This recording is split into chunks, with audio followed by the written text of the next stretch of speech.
when it goes live.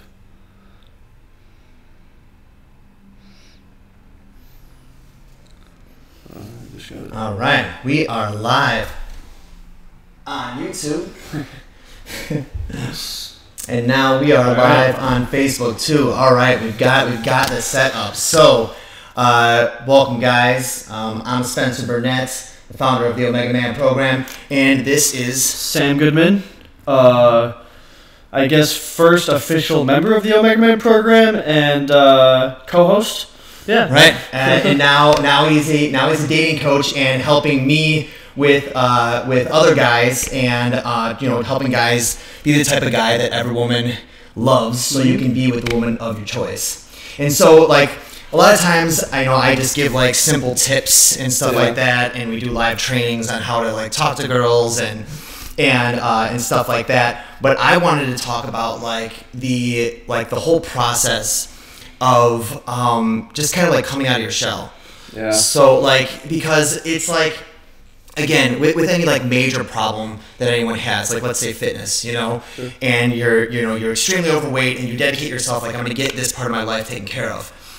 Through that process, you find so many lessons that improve all of the other areas of your life, and that's why dating coaching is so important, at least in my opinion. Yeah. No, me too. Yeah. Because it's because romantic relationships are one of the number one indicators of your overall happiness in life. I mean, it's your health first, right? Your relationship with yourself next, mm-hmm.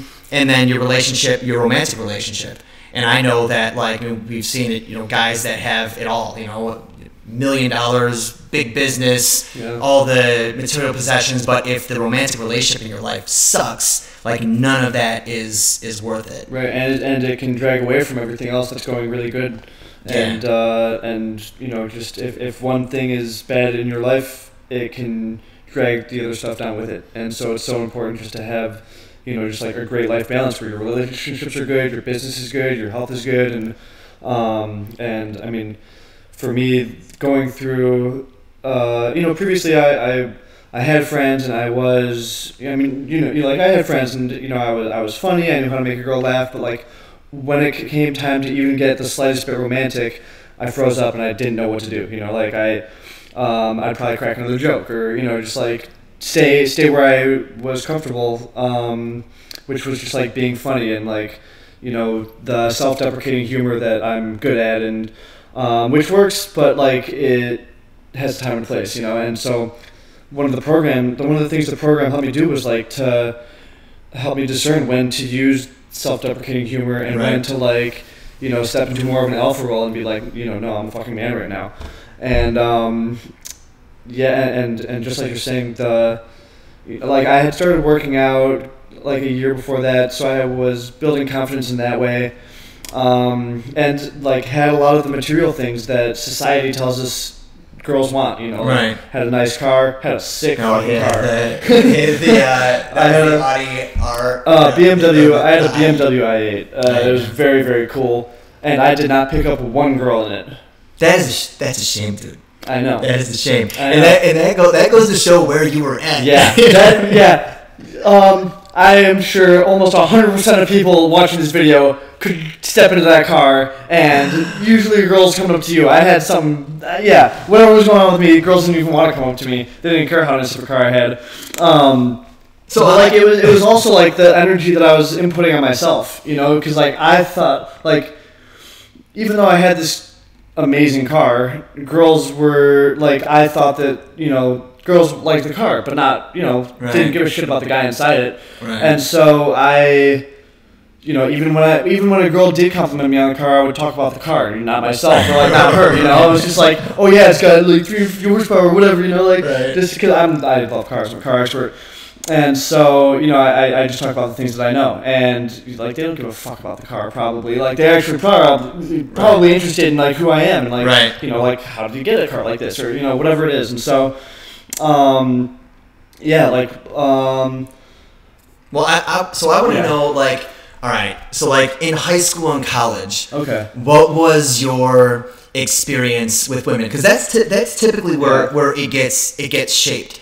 I was fortunate enough that in 8th grade I came to a new school. Yeah. And I made out with a girl, and I touched her boobs. Nice. And I think it was my first boob I'd ever touched. And rumors started spreading that I was a good kisser. And from that point on, dude, that was the moment that like my trajectory changed, and I was like, okay, I'm an authority here. Because when you're a kid, everything's binary, right? And so like, I'm fascinated to know like where your high school and college like mindset was when it came to girls. Like, what was your relationship to other guys in your group? And yeah, give me some of that. So my friend group was a bunch of misfits and a bunch of troublemakers, and I fit right in. And so when we weren't going out and chasing girls, we were just getting into trouble, like tipping porta potties over and stuff like that. Right, and just high school antics, and it was dumb and whatever. And so my relationship with girls was very different. The girls that I was friends with, I was friends with because we were in class, or we had like even with dances and stuff like that, we always went as a group. We didn't go as dates. It wasn't just me, which was nice. It was my entire friend group. None of us could get girls. Right. So at least I was not getting girls together with my friends. Right. So school dances, that shit's important. School dances is like, that's the equivalent of riding, trying a two-wheeler for the first time, because eventually in the future you're going to ride a motorcycle. Right. Like there's that initial part where it's terrifying to be on two wheels, and so like your mind's got to get used to it. And so if you're not asking girls out in high school and in college and stuff like that, like that skill, like you don't develop that. Right, and I did never develop it. And so when it, like even at the dances, I went to prom with a girl who was actually a year older than me. Actually, is that true? No, that was not prom. That was a different dance. But I did go to a dance with a girl who was older than me, and it was the first time I went to a dance with a girl who was actually like super interested in me, and actually liked me, and thought I was cool, thought I was good looking, and it was awesome. But in high school, I had kind of bad teeth, and I was super skinny, and my ears stuck out a lot, and I didn't have any facial hair, and just I looked like a skinny little Jewish kid. So my confidence was just all my friends were wrestlers in high school, so I was the weakest one who couldn't stand up for myself really amongst my friends. There was one kid who was who I was a little bit bigger than, and of course we were the ones getting into fights. Right. Yeah. Right. So yeah, you had to fight for bottom position. Yeah. Exactly. And so that was kind of my role in my friend group, was the shy kid, didn't really get girls, couldn't stand up for himself, but I was funny, and that's where that's how people that's how you got accepted. Right. Yeah. That's how I got accepted, and I knew that my humor was gonna take me places at that point. Yeah, and my attitude towards life and stuff like that. Yeah, the thing is too is when you don't feel confident in your ability to be dating the girls that you want to be, to be assertive enough and confident enough to be able to handle the rejection or the success or whatever, we tend to fall back into all right, well, what's just going to get me accepted? And for you, that was being funny. Yeah. For a lot of guys, that's simply just being nice. You know? Yeah, and I was, that it was that too. I was super nice, super funny, super friendly, super personable. Just tried to build myself into a guy that could just make friends with anyone real quick, and even that's helped a lot for today. So it's having that attitude then has helped me a lot now. So I don't regret any of my past or anything. It's good thing I went through all that, because it's made me even better than I would have been if I hadn't gone through it. Right. Okay. So what was the big sticking point? What was the point where you're just all right, this is not going well for me, and I need to change something? What was going on in your life at that point? Because every guy has that in moment. High school? No. When we started working together. Yeah. Because every guy has that point where it's I'm not doing this anymore. Like whatever road I take, it's just not this one because I can't. It's like this is too lonely. This is too boring. This is too frustrating. This is too infuriating for some guys. Yeah. So what was that? What was that for you? So for me, it was I had a huge dry spell, like 2 years, and 2 years no sex or 2 years no dates. Yes. Fair. Okay. Actually, I may have gone on a couple days. I actually. But like that's really what it was. It was right. I went on a date. It was similar to B-Dogs, but like not as bad. I was thinking that bad. Yeah, we got to get him on our podcast and tell that story. That's next episode. Yeah. But so like I went on this Tinder date. She was super cute girl, and like I took her to Greektown. We went on a date, and we were getting along great the whole time, and I didn't know what to do at the end of the date. I remember she dropped me off at home, and I just like got out of the car and left. I was like, fun night, whatever. Like no kiss or anything. Didn't even try. Did you shake hands? No, we hugged. Okay. Yeah, we hugged. We hugged, and I may have given her like a kiss on the cheek or something like that, and like I'll see you around or something. And when you go in for the hug, she dropped you off. Mm-hmm. Yeah, when you go in for that hug too, especially like if you're at the end of the date and you don't know like if you're gonna go for the kiss or whatever. Right. There's a point where you're like, all right, I'm going to leave.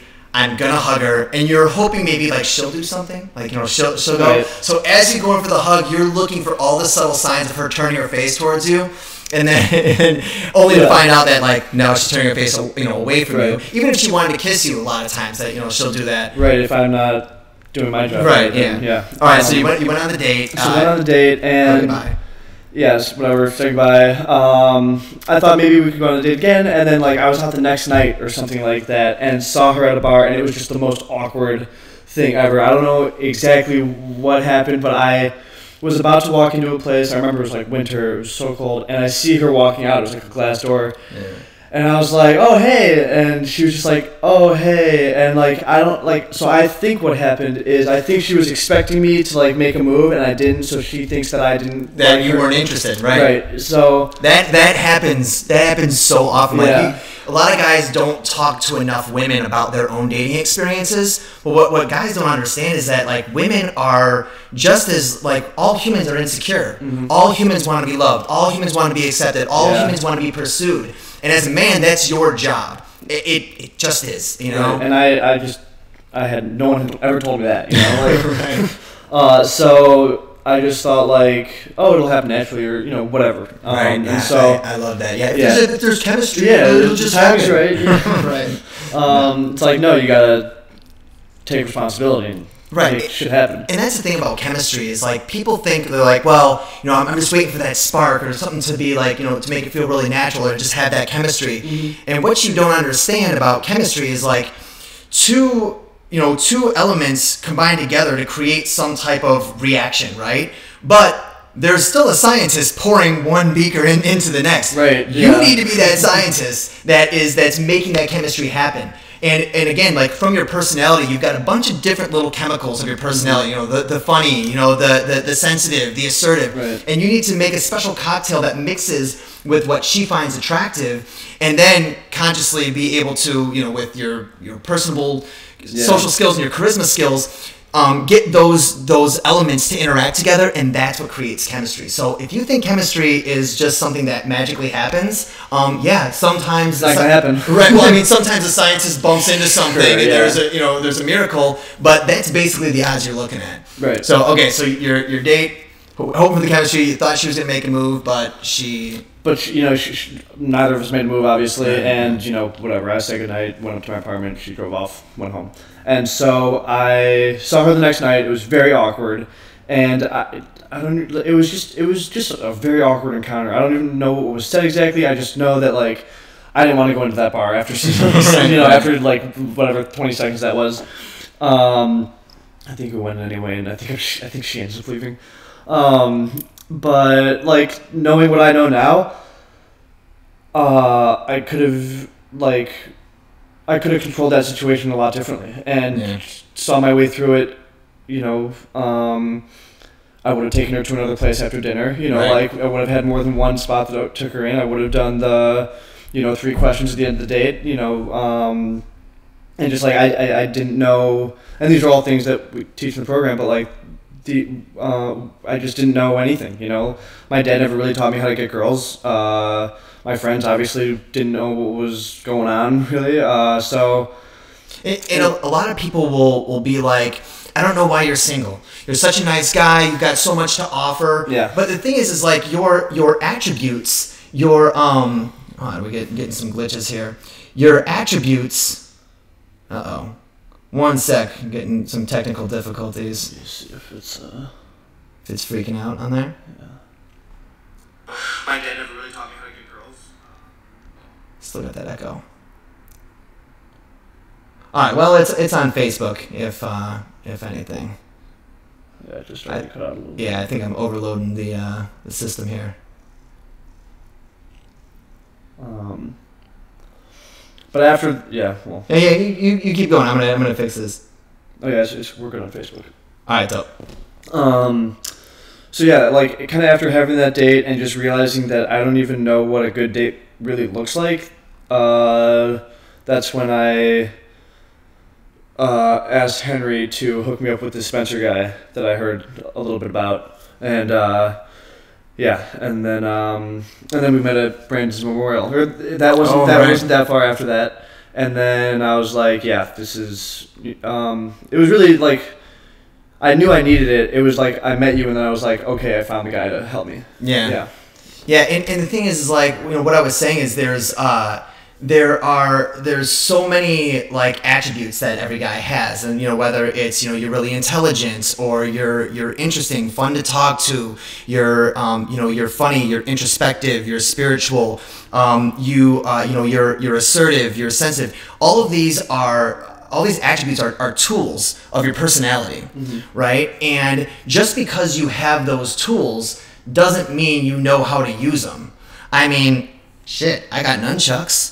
I don't know shit about nunchucks. You know what I mean? My dad has a 2-car garage with probably 2,000 or 3,000 tools in there, and so I have access to literally any tool I want to make something out of wood. But if you were to ask me to make like a basic like table, I really wouldn't know what to do. Right. So it's the application of those tools. Now, I do know how to use a saw. I do not know how to use a hammer. I do know how to use a tape measure and all of that. But do I know how to use it in proper sequence in order to build that thing I'm trying to build? And when shit goes wrong and I make a mistake, you know what I mean, and I sand a little bit too much or something like that, it's like, okay, what tools do I use to correct this? And so whenever I'm building something, I always need my dad there to teach me how to use the tool properly, and then how to use them in a good sequence to build what I want, and then how to troubleshoot when I fuck up. Right. And so as it pertains to like your guys' like personality traits and stuff like that, a lot of guys are really apprehensive to get social coaching and dating coaching because they're like, well, I'm not a loser. I already have a lot of friends, but it's not about that. Just because you have a hammer doesn't mean that you can build a deck, And so it was at that moment, your dry spell and your terrible date where, you're in that scenario just like a movie, and you're like, okay, is this the part where we kiss now? Like, right. The movies don't show all the parts that are necessary to lead up to that. You know what I mean? It just shows the kiss. Yeah. Right. Yeah. And yeah, it was like the feeling of going through the date, thinking that it's going really well, and then at the end being like, oh, I have no idea what I'm doing. Right. Right. Like, or you have no idea what's going on. Yeah, right. You don't even know if it went well or not. Right. Yeah. And that's kind of how it was. I didn't really know it went badly until the next day when I saw her, and it was just super awkward. Because I was gonna kind of wait a couple days to text her and hit her up again, and like I think I saw her literally the next night, and it was just so clear to me that like, okay, I did something wrong. Yeah. Like got to figure out what it is. Right. So. And that sucks. Like being able to want to do something but not being able to do it is, I mean, it's like going to a grocery store but you can't touch anything. Well, it's like, well, how am I supposed to eat? Right, and like, yeah. but every time you go to the store, you're like, oh my gosh, those vegetables look amazing. Oh man, that ice cream looks amazing. But it's like, nope, can't touch. And we kind of have that same thing, you know, when it comes to dating. Like we go out with our friends, we go to parties, we go to social events, and we see like, you know, a woman that interests us, but Right. it's like, because of your skill set, like there's this invisible barrier between you and her, and like going up and starting something, not just Right. going up and talking to her, because approach anxiety is really just being afraid to walk up to a person. Right. It's the first 10 seconds. It's the fear of the first 10 seconds. Yeah, right. And so that doesn't really take much. But like, how do you anyone can walk up and talk to me, but how do you create something from that conversation? And if you don't know how to do that, the lonely nights, the endless swiping of dating apps and stuff like that. Like the wanting to go out, but being like, what's the use if I'm just gonna end up doing the same shit that I've been doing for months or years or whatever it is, you know? Yeah. And like, getting in that cycle where it's like, and I tell guys this, like, you go out and you want to you want to go meet new women, and you kind of chicken out every time, missed opportunity. Next weekend, same thing. And they say if you don't change anything, things won't get better. Right. That's not true. Right. If you don't change anything, it gets way, way, way worse. Because you keep reinforcing those behaviors into your psyche, into your identity. If it's something that has happened 100 times, it becomes you, and not just like something that happened. Right. You know what I mean? Yeah. Keep going. I'm gonna turn off that. Cool. Sound. But yeah, like, and then even my talking about like my college experience, I went to the University of Arizona, which is, you know, like you throw a rock and you hit a beautiful blonde, and I figured out a way, for better or worse, to basically get really good grades without necessarily going to classes. And so I kind of worked the system a little bit and made a schedule for myself that was, I did whatever I wanted to do. I would drive up to California for the weeks, or for one time I drove for an entire month, and hang with friends, and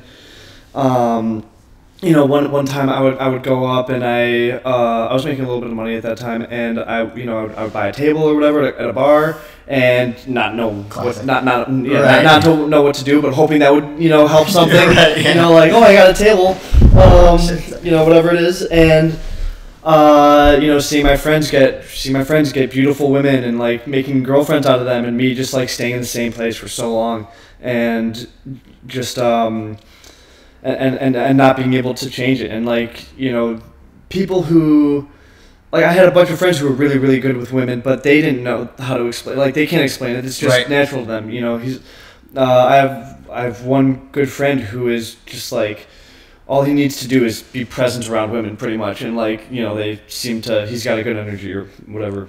And so yeah, and so I would talk to him about it, like, openly. I'd be like, you know, this is a place where I struggle, and like, I see you succeed a lot, and you know, like what's the secret, man? And he's just like, I don't know, dude. You know, like, literally that's his answer. You know, it's like, he's just like, I think of it, the best way he put it is like, I think of it as easy, so it's easy.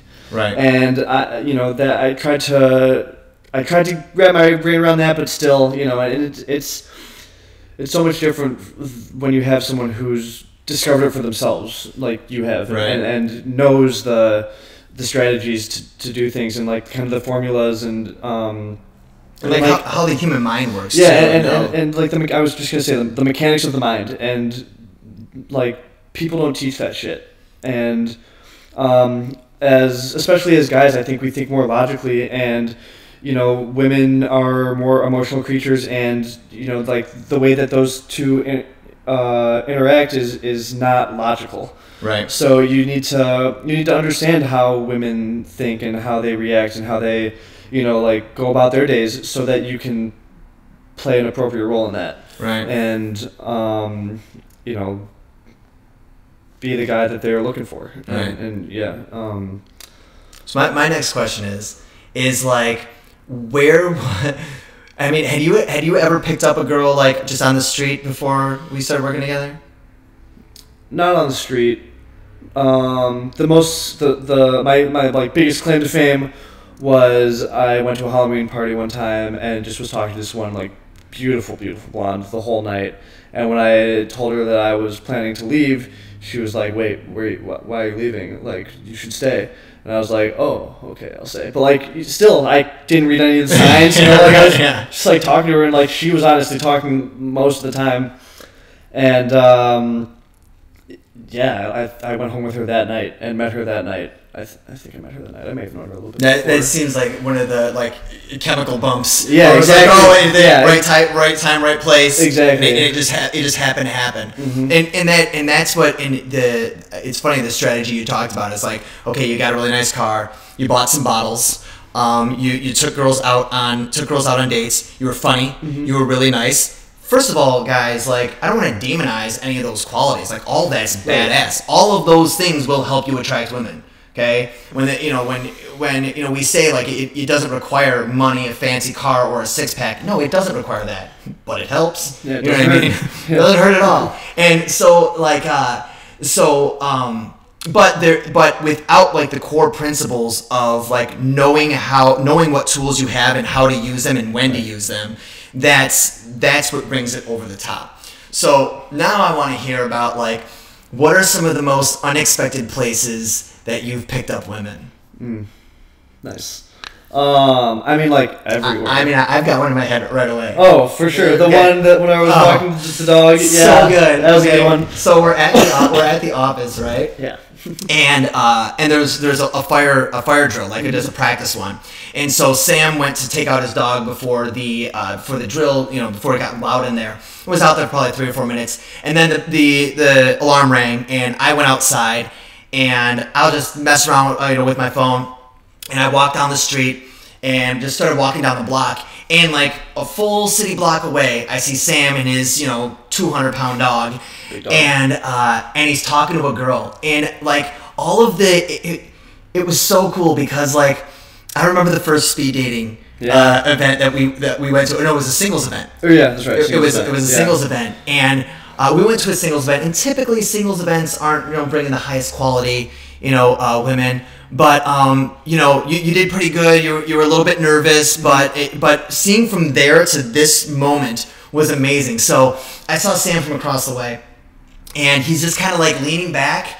He's like leaning back with his body, but like interested with his face and his hands. It was the perfect balance. Yeah. The distance you were standing between like the dog, her, and you, and I could tell that you were talking about the dog, and then like going back to her and all that. And then I'm watching Sam just like hit up this girl, and I was like, wow, that's going really well. And then all of a sudden, like I see her phone pop out, and she says taking his number, and then you get your phone out, make sure like it's legit, and then I saw you guys like continue to walk. So I love that too. You got it in the middle of the interaction. Yeah. Continue to the interaction, and then you guys walked maybe another block and a half. And then she had to go this way, you had to go that way, and it was like, okay, cool. Gave her a hug, and I was like, oh, I watched it like live right there, just like the most natural and charismatic pickup that I've ever seen. I mean, you can have one that is equally as charismatic, but not better because it was flawless. And again, like none of that is using any like super special line or anything like that. It's just knowing and being trained on how to behave in a certain situation. So that was one of them that I loved. Yeah, I don't know. I remember that very clearly, and I don't think she ever responded to me actually. Yeah. Well, then the next video. That's the next video. Yeah, but I remember just feeling really, really good about that one. Like, it was just like middle of the day. I was like, we were like in the workflow, and then just kind of had to leave randomly. And I was able to leave before the fire alarm went off because the guy told me that it was about to go off. So that was nice. And just walking down the street, and I saw her. I was like, she's really cute. And I just kind of like said 1, 2, 3, and just went up to her and. She was walking a dog. I forgot the dog's name. I forgot her name. She had a cute name too, something exotic.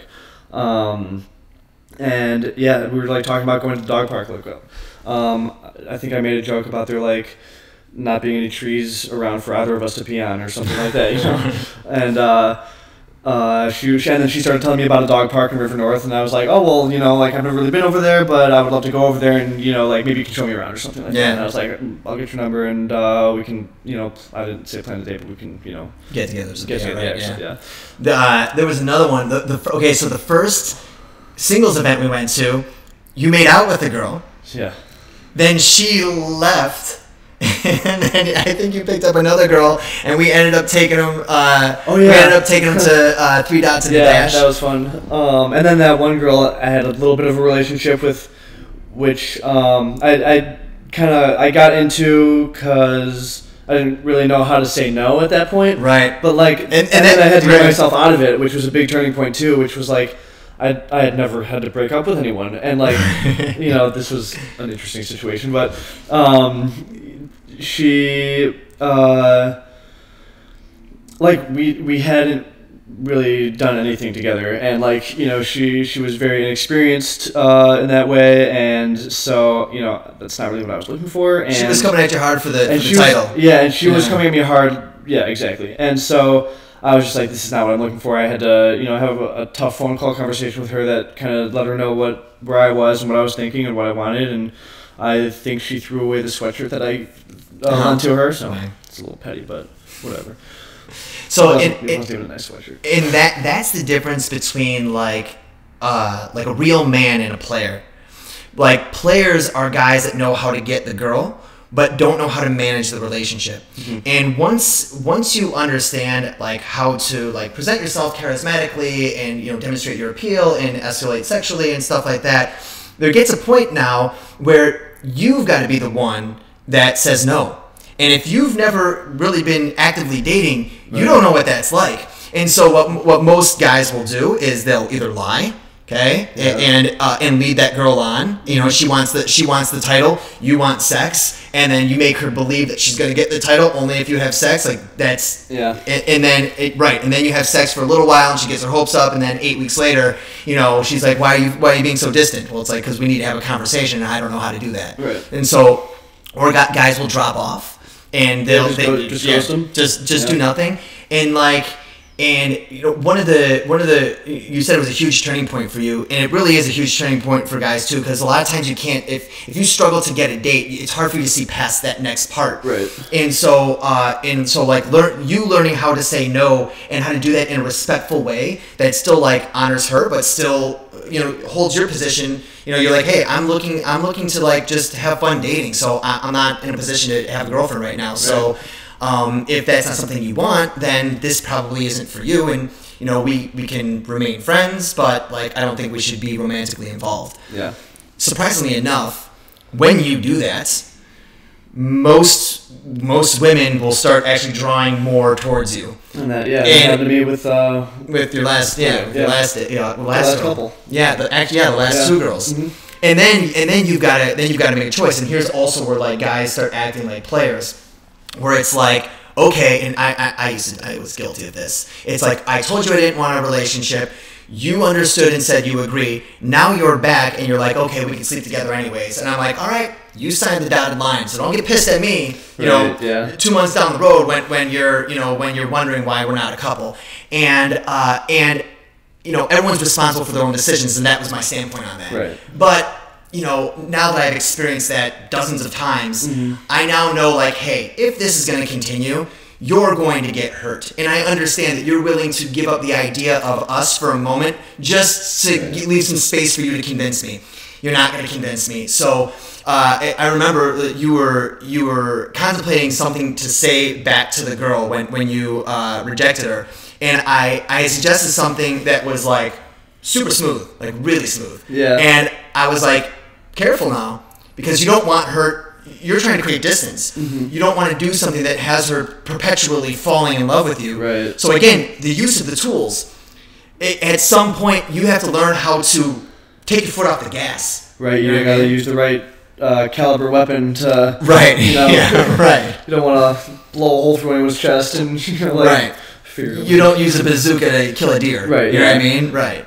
So yeah, that becomes like kind of the new level of problems that you have. Yeah, and like the next level of mastery is like, I just kind of think about this when you were saying like the tool analogy, but like a master can take a saw and use it as a hammer. Right. You know? Yeah. Right. Or a real master. Yeah. Right. Yeah. And so it's just like it's all those minute details that you just you have this huge arsenal behind you. And you just pick one thing from over here, one thing from over here, and you're like, okay, mix these things, and like, all right, I got this. And learning all the different tools and everything, and then being able to kind of control them, and it's learning able to play guitar, but then being able to come up, like, write your own songs. Right. Like, yeah. Instead of just like covering other people. And so, like, that's kind of where I'm at now, is, like, now I'm kind of able to come up with, like, my own little things that, like, are more me, and well, I mean, the whole program is me being me, and so, but, like, yeah, like, using the tools in kind of different ways and stuff like that. And yeah. Trying to think of an example. I like the guitar analogy because, I'm sure you guys have seen on YouTube or whatever, like, every major pop song is the same 4 chords. Same 4 chords. Yeah. It's just the way you spin it. Mm-hmm. It's the way you put your own flavor on it. And so, there's little variations and stuff like that, but for the most part, it's the same 4 chords. And so, like, what's the difference? What's the difference between just like some average player and Ed Sheeran? You know what I mean? Right. It's your ability to put your own flavor on it, and that's what we teach in the program. Is we teach the 4 basic chords, right, yeah. And then as you get practice, you continue to get support and experience that where your natural charisma and humor and authenticity and your own personal style starts to come out, because what works for you doesn't work for me, not all the time, and what works for you doesn't work for the next guy, and all that, which is one of the huge advantages to having you on as a coach, and that's really what qualifies you as a coach, is this stuff well enough to be able to apply it in a different way than me, and so that's what's so great about it, because when we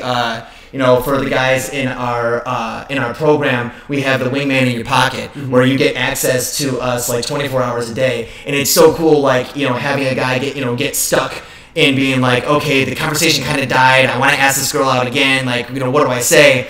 And I'll go to answer, and I'm like, okay, this is pretty slick, right? And then Sam comes up with something, and I'm just like, okay, no, go with that one. Or vice versa, like, I won't come up with something, and like, you've always got something, right? Yeah. And so for me, that's good to have, like, like, you're a good cushion to have, right? Because if I was just me, these guys would have half the success.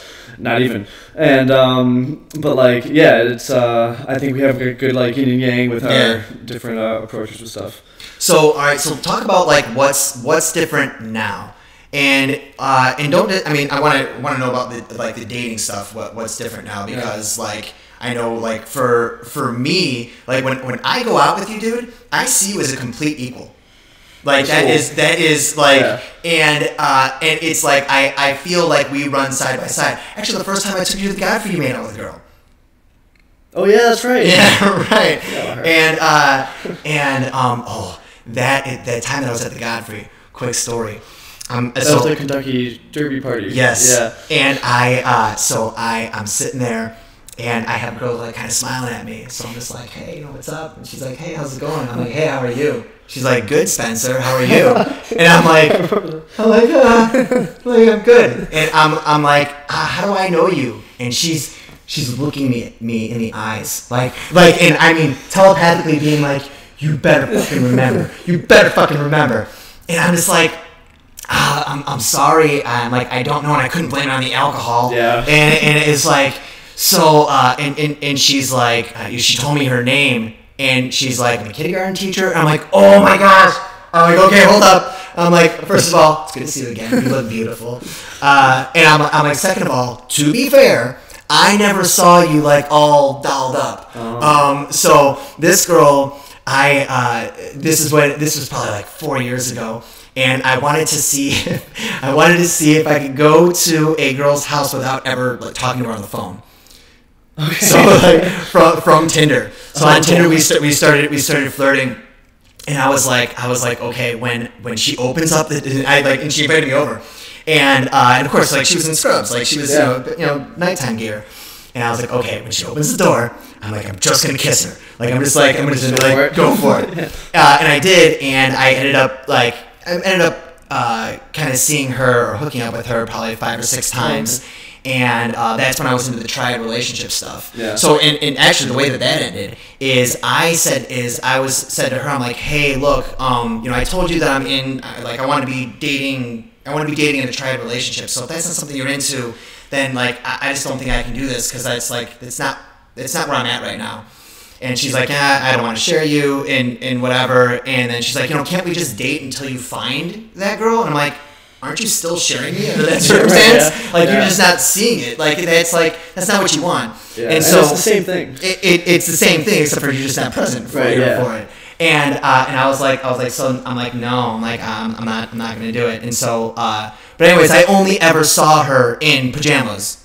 And face wash and all that. So she was like done up, and it had been like 3 years. So So anyways, all right. So back to talking about like your like what life is like, not just in dating, but in dating too, like the whole thing. Yeah. So like the biggest thing that I can say now is control. Kind of talking about that, and for a man, that's important. Yeah. I mean, wherever I am, if I want to talk to someone, it's just a matter of me going up and talking to them. Yeah. And do I want to go talk to them? Yeah. Okay, let's go. Nah. Cool. Like, I'm very invested in this iPhone game. Great. But so I was on a plane ride, and I noticed the girl next to me her computer's dying, and I have a crazy, charging pad, and you need some battery. Started a conversation, was talking with her the whole flight, and just she was a little older, but I could have turned that into anything, just knowing I could have turned that into anything. And then when I go and stay at my friend's place in LA, it's going on Venice Beach and seeing pretty girls there, and just even if I don't want a conversation, I'll just go up to them and say something funny, or just I think one of the biggest differences is I have permission for myself to just speak freely to women, and that is a huge thing. I love that. Yeah, just being able to want to talk, kind of what's his name's video we were just watching, going up and wanting to talk to her, and instead of getting stuck in my head at that point, there's just it just flows, and I go and I have the conversations that I want to have, and there's this girl that I've liked for a long time that I recently had a big conversation with, and that was a big sticking point for me for a long time. So it's really I'm at the point now where I'm taking what's mine, and I not in right, not in the Me Too type of way, not Me Too type of way, but personal power and giving yourself permission to go for what you want. Yeah, and not feeling like I'm not good enough, or I don't feel like I'm holding myself back anymore. I really feel like I'm super empowered, and just can kind of take life by the balls, and just live the life that I've always wanted to live, and run shit and not be afraid to ask for the things that I want. It's funny, most men are chasing money, women, and legacy. You know what I mean? Yeah. The story that you leave behind. Mm-hmm. And here's the thing. It's the first two, money and women. We want to be able to have sex with any woman that we want, but that's not really what you want. Right. We want to make millions of dollars, but that's not really what you want. Because $1 million on a deserted island is nothing but good kindling. You know what I mean? Right. And if you simply just want to have sex with a woman, get yourself a few $100s and a hooker. Done. It's super simple. That's not what we're chasing. We're chasing a couple different things. The main thing that we're chasing is, or one thing that we're chasing is significance. Is we want to feel like we stand out. We want to feel like we are one of a kind. We want to feel like we have an impact. We want to feel like we have control. We want to feel like we have influence. We want to feel like adoration from the people around us of like, now that's a man that gets shit done. That's a man that gets what he wants. Yeah, and we matter. Yeah, you know? right. Like without me, things would be different. Right. Yeah. Exactly. And the next thing that we're chasing is freedom. Mm-hmm. Like the freedom to create, because that's what money does. Money gives you freedom to do. Like to have all of the building blocks to create whatever you want. And same thing with seduction skills or social dynamic skills. It's not about again, it's not about the thing. It's not about like getting laid. It's not about that. I mean, it includes that, just like making money includes buying cool shit. Right. But it's about freedom. Like I want to, I always give the question, like, would you rather have $1 trillion or the ability to the ability to have any type of relationship with any type of woman at any time and have her be just as into it as you are? Mm-hmm. No one ever chooses the money. Right. You know what I mean? Yeah. And so because it's like money connection. Yeah, money can't buy that freedom, the freedom of connection. Mm-hmm. And so like it's interesting that like you notice that in the dating industry, what started out as trying to come up with clever pickup lines turned into a self-mastery industry. Yeah. And the thing is, like, you can find freedom in self-mastery in a lot of different areas, or you can get to that point where you have mastered your own life through a lot of different disciplines. You could do it through martial arts, you could do it through fitness, you could do it through meditation, you could do it through dating. It's like, where did you find mastery? To the point where you realized that you were an alchemist. You had the ability to transform energy, chaotic energy, into the energy of your intent, or the energy of your desire with your intent. Mm-hmm. And that's really what we teach in this program is how to be an alchemist, how to turn bullshit into opportunity, how to turn chaos into order, how to have the freedom to create your life and your relationships. And turn a stranger into a girlfriend. The most important one. You know what I mean? Yeah. And it's like most men would be satisfied making a modest living with the perfect woman rather than an extravagant living with shitty relationships. Right. A shit marriage or just being lonely. At the base, we're just all looking for connection, and that's what we teach, how to just get more connections. Yeah. I think at its core, it's just like go out there and meet as many people as possible, get practice, windle out the ones you that aren't for you, and find yourself a fucking unicorn. Yeah. And none of this shit matters as long as you have connections with people that you love. And right. I think that's when it boils it down, it's like that's kind of it. It's just like make as many connections as you can, choose one, make your queen. Yeah. And we want to feel like we've got that option, and that's what we teach is like you said, build a social life so you get in front of a lot of women, build your charisma skills so you can interact with a bunch, and then like your discernment and know what you want. That's where a lot of like the inner stuff comes in, of like knowing what type of relationship are you looking for, what does that relationship look like, what does that woman look like, what are her values, what are your deal breakers, what do you bring to the table, what's hard to love about you.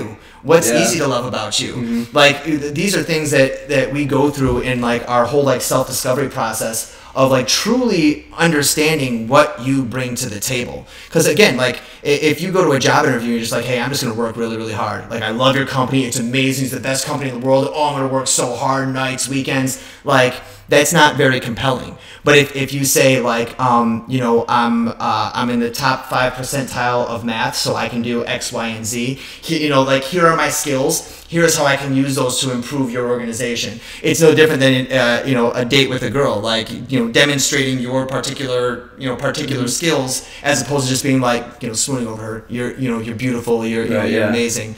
So that's why knowing yourself is the foundational part of it. And I always struggle what to teach first. Like teach them how to get out of the house and go start a conversation, or teach them how to know themselves first. Yeah. Knowing yourself is more important, but it's frustrating because there's no results immediately after knowing yourself. Sometimes it's like a chicken and the egg thing, where you can't really do one before you do the other. Right. So you And that is why a lot of people just get stuck at home, because they don't have it within themselves to want to go out. But if they just went out, they would see that they'd be okay going out. And so it's just like this vicious circle. And I know we've had clients that have, gotten in that and had to bring them out of it. And it's just a tough place to be. Yeah. And I want to close up here. We've been going for I think 50 minutes now. But what would you say are maybe like the 2 or 3 most important things that a man should bring to the table when working with us in order for him to have the type of lifestyle that you have? You literally date whoever you want. You literally get to choose. Yeah. So what should he bring to the table? So bring, you got to be ready to change, first of all. Yeah. You got to be ready to sacrifice a few things and be ready to work at it and really, really want it. If you don't want it, you're not going to work hard to get it. Yeah. And this, it is hard work, and it's not, we teach lessons and we have people go out on missions, but if you don't do the work yourself and actually get yourself out there, then it's not the program for you. And so the people who are just totally fed up, who are just their dating life has been the same for, even if it's been the same for a few months, honestly, it because that does affect things. And like you said, if things don't change, stay the same, or if things don't change, they get worse. Right. And so the biggest thing is definitely just the hunger to learn and the hunger to change. The second thing is a notebook. The notebook helps a lot. Notebook is good. I don't know, that's the biggest one. But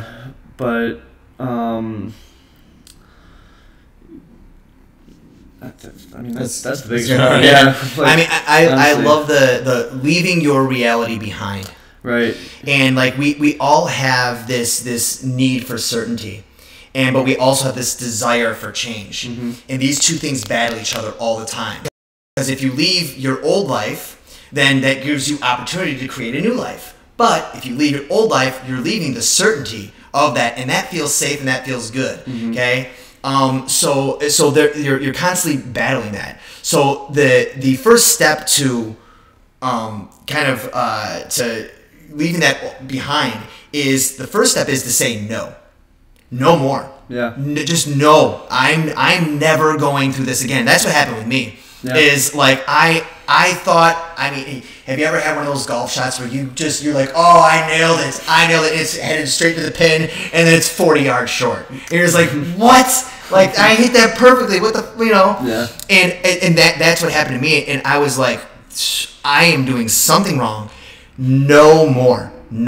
I don't want to feel like this ever again. So that's step one, is no more. Mm-hmm. Then step 2 is saying yes. Is finding a path in saying yes. We do different types of drills and missions and self-study stuff. And so when we're hey, I want you to go up to 5 women, give them a compliment, and let me know what their eye color was. Okay, super simple social interaction exercise right there. Just to get you out there if you're really, really shy. You just need to say yes to that. You need yes, and see what happens. Mm-hmm. As opposed to when you're challenged to do something, your brain automatically thinks can I do this? Right. And then there's this battle between yes you can, no you can't, yes you can, no you can't, yes you can, no you can't, and that battle causes you to freeze. And so what I suggest that you do in that situation, instead of saying yes to it and then having that battle of can I or can't I, have the answer just be, well, let's see.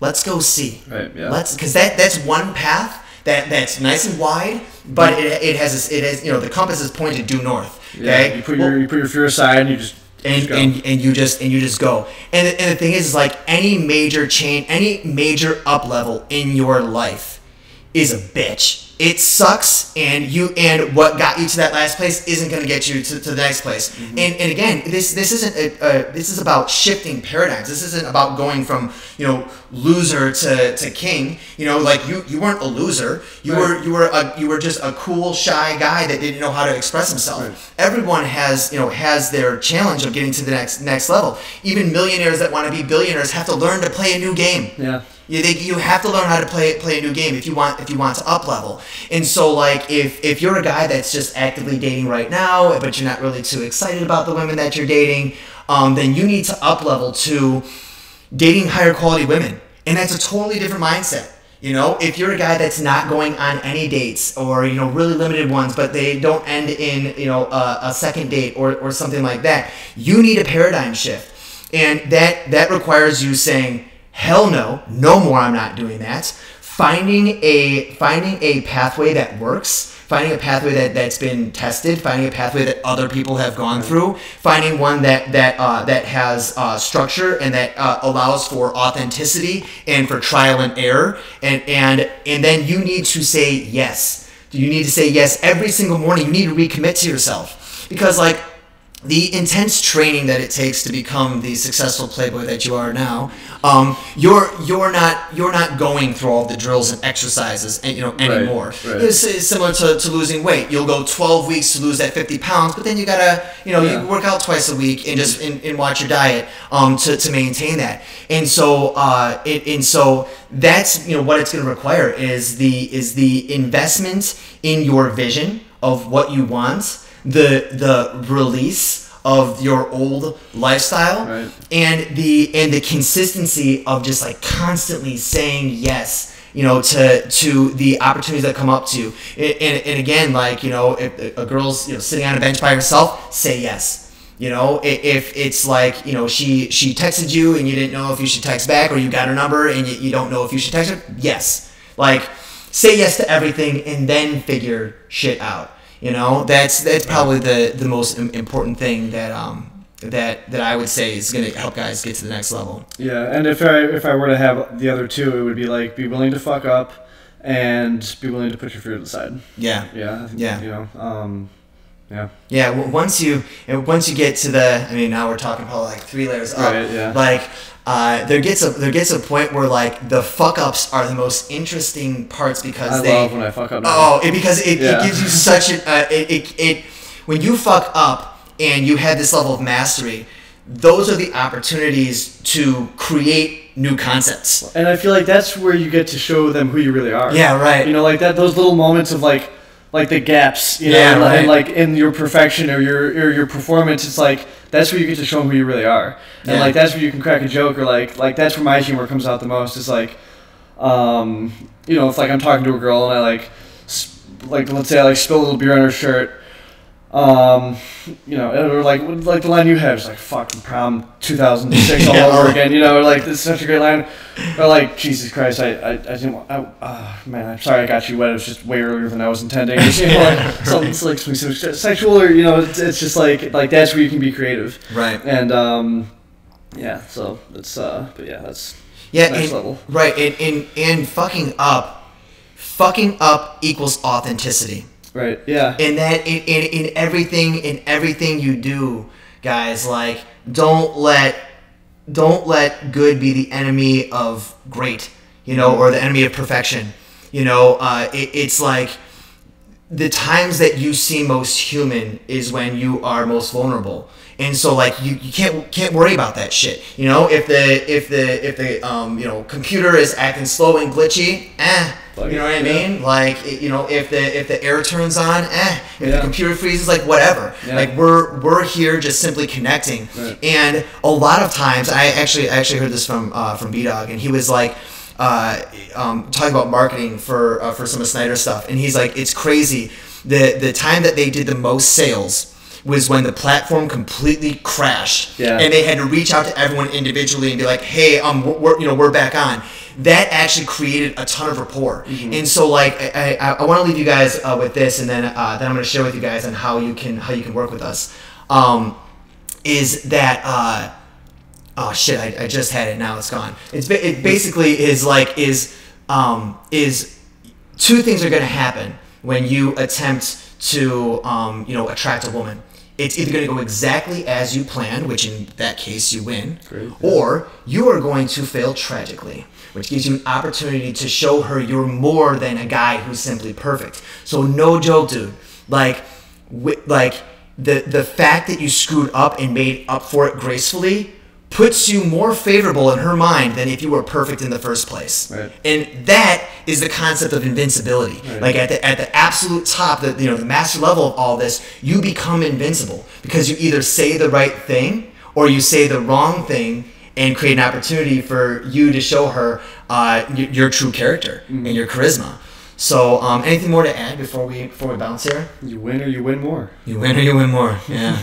All right, guys. So if you want to work with us, we do a live training every other Wednesday. We do about twice a month, and it's called "How to Get a Date by This Weekend Without Cheesy Lines or Dating Apps." And so in this live training, this is not a webinar. This is actually a face-to-face a Zoom call, so you'll be able to chat with me, chat with Sam. You'll be able to see the rest of the guys on there, and you'll be able to interact with us one-on-one for us to help you be able to get out of your own way, remove the anxiety before you even walk out of the door, show you all the special techniques on how to get out and talk to a bunch of women effortlessly, never running out of things to say, never having awkward pauses, and knowing exactly what to do when you do screw up so you can actually end up more favorable in her mind.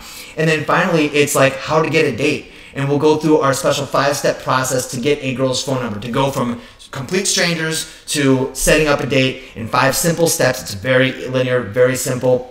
And so if you want to register for that, we will leave a link in the description. We will leave and on Facebook, we will leave a link in the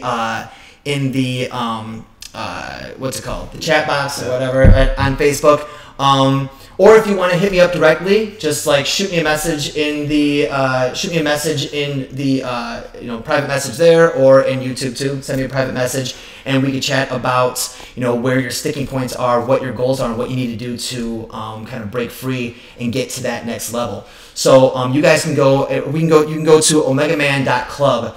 And you can go. I mean, that's the link right there. Yeah. Omegaman.club, and go to the free training. It's the first button on the website, and you can register for next Wednesday. I believe the 8th. Is that? No. Are we doing Tuesday? I thought we were doing. No, we're doing that Wednesday. We're doing the mini mastermind on Tuesday. Right. Oh yeah. I didn't even tell you guys about the mini mastermind. We'll save that. We'll save that for another time. One thing at a time. All right, so yeah, that's going to be on December 5th. We're doing that training. So, Justin, what's going on? He just showed up, but we're about to take off. All right, guys, this is Spencer and Sam with Omega Man. It was great talking to you guys. We are out. Peace.